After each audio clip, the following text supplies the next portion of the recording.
nglakoni paukuman anggone kalah kasukan Dadu karo para Kurawa biyen. Pandhawa kudu gelem kelangan negarane, ya kuwi negara Ngamarta ya negara Indra Parahasta. Ora tekan semono. Nanging para Pandhawa ya kudu dadi wong buangan. Ana sajroning alas Kamyaka suwene 12 taun. Paribasane dadi Papa Riman Hangulandara. Sabanjure 12 taun mapan ana ing alas, Pandhawa kudu umpetan setahun mapan ana sawijining praja.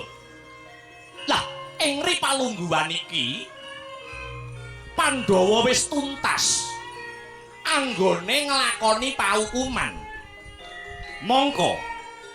Mongko sajroning perjanjen antaraning Pandhawa lawan Kurawa,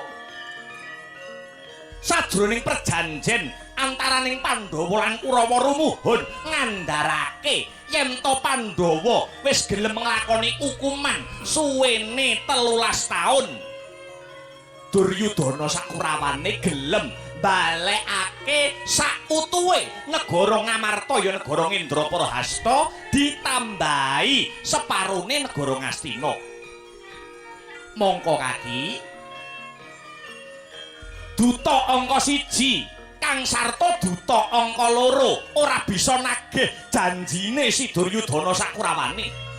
Tah dina iki pun Eyang Prabu Matswapati tinangisan kelawan kadangmu para Pandhawa kinen matur ana ngarsamu.